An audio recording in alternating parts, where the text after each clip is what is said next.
Padre, Sí. cuando Teodosio muere, queda unificado el imperio, en cierto sentido, con una religión oficial, que es el cristianismo, pero como dijimos, todavía falta mucho para que esa fe, ese amor, esa gracia penetre en los corazones, porque hay mucho de formalidad, de cosa obligada, ¿no?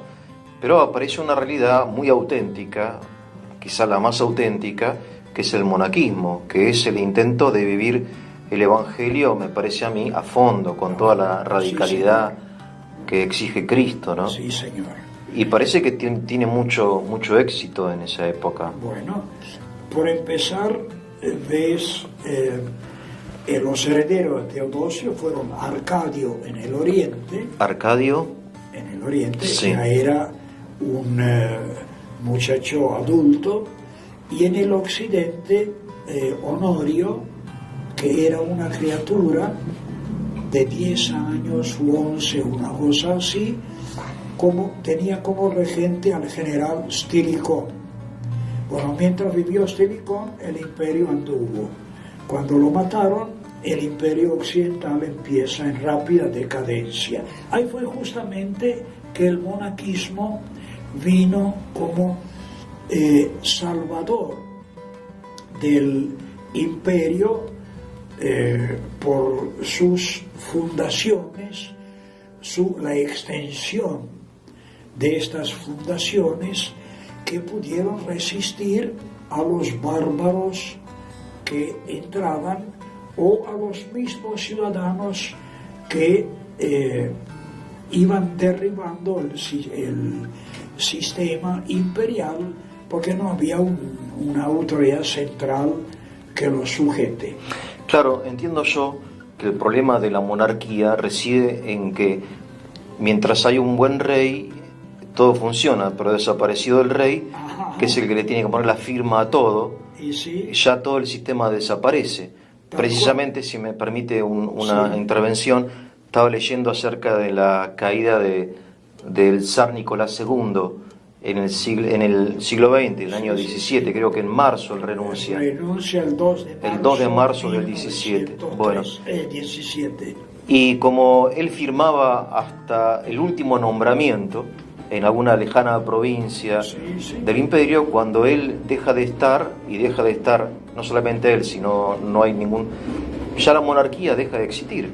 Ya con él mismo no funciona. Claro, pero es un sistema donde está todo muy centralizado, a diferencia del sistema, no sé, republicano, qué sé yo. Y el constitucional en Inglaterra, el rey se muere o el rey es incapaz o en fin, impedimento de cualquier cosa, está el Parlamento. Claro, no pasa nada, o pasa, pero no. En cambio, bueno, y entonces el imperio de Occidente empieza la decadencia. El año 476 renuncia el último emperador, Rómulo Augustulo. 476. Esa es la fecha de función del Imperio Romano de Occidente. Occidental. Y lo suceden reyesuelos bárbaros que han invadido. Que se establecen en provincias. Exacto. ¿Qué pueblos son estos bárbaros? Y son de origen germano. Sí. Ostrogodos en Italia. Sí. Visigodos en España. Sí. Francos y borgoñones en la Galia, que toma el nombre de Francia de los francos. Sí. Los sajones de Alemania se extienden hasta Gran Bretaña. Los vándalos que invaden España, Vandalucía. Eran brutos. Y de ahí el vandalismo que se dice, vandalismo, ¿no? Lo sujetó en Roma el Papa León I. León Magno. Sí, que tuvo el coraje de ir a tratar a los jefes vándalos e hizo sujetar a esos bárbaros en la ciudad. Sí, sí. Como hizo también con el que fue anterior, invasor anterior, que fue todavía peor que de los vándalos era Átila el Uno. El uno. Y bueno, y el Parlamento en Roma se mantuvo. Ah, Sí. Y facultaron al obispo, a León, que vaya a tratar con el Uno Átila. o sea, el Parlamento, que es una institución civil, faculta al obispo de Roma que vaya a hablar con el invasor para que a ver si por lo menos que no destruya la ciudad. Ahí está. Y tuvo éxito. Y tuvo éxito, Sí. claro. El Parlamento romano es el famoso Senado. El Senado. Reunión de ancianos, de Senex, que es anciano. Y que se mantuvo. Entonces utilizan al obispo que haga ese favor a la ciudad. Pero bueno, en términos generales, globales, digamos que el Imperio de Occidente se parte, se rompe en cantidad de pequeños reinados con reyesuelos de origen bárbaro, todo mezclado con la población original. Y ahí se van instalando estos monasterios que empiezan a hacer su trabajo espirituales. En primer orden, y fortalezas luego en el sentido humano, civilizatorio, cultural, porque eran los únicos que lograban copiar libros, en fin, leer, estudiar.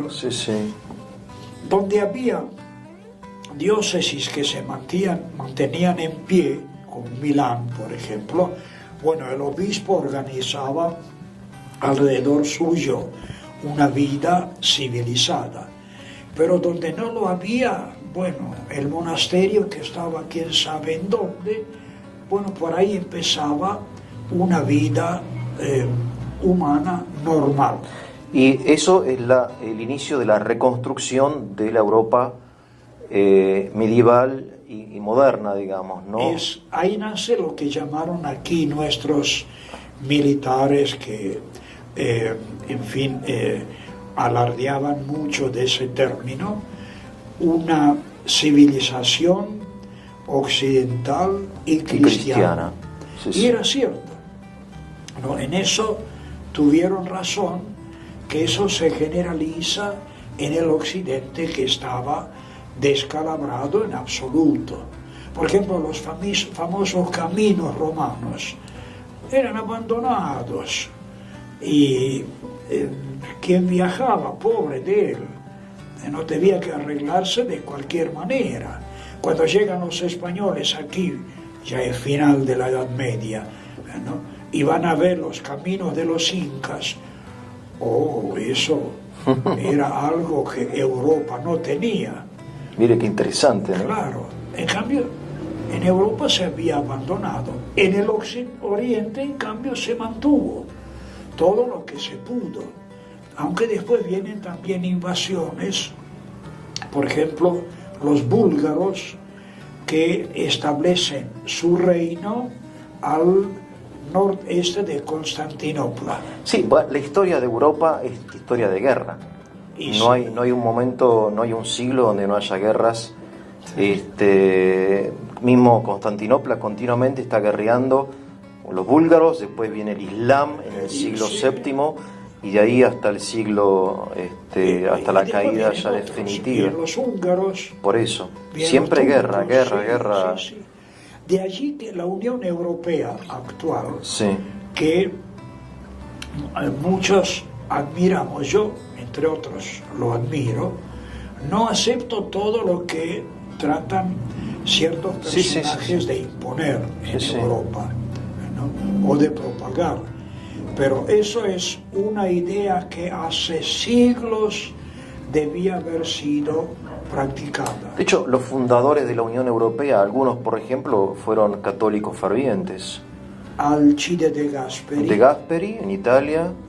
Schumann. Adenauer en Alemania. Edward Schumann en Francia. En Francia, claro. 3 católicos convencidos y practicantes. Sí, que ellos ponen, la base de la actual Unión Europea. Sí, señor. Y que tiene como un origen histórico enorme. Y sí. Porque nos remontamos ahí a Justiniano y etcétera, a San León Magno y todo Sí, eso, ¿no? se continúa de algún Claro. modo todo aquello grande. Lo que pasa es que esta unión es más bien económica, más que espiritual, entiendo. Y empezó así, pero De hecho, en la Constitución no quisieron poner que Europa es cristiana. Rechazaron esa idea.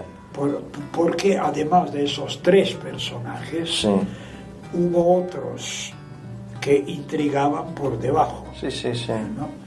Pero, por ejemplo, una idea o un principio muy valioso que es la democracia, Sí, sí. que no admiten sistemas dictatoriales. Claro. ¿No? Entonces, un personaje como Adolfo, como Benito en Italia, Sí, sí. no tienen cabida Claro, actualmente. claro. Pero intrigas hay, es indudable.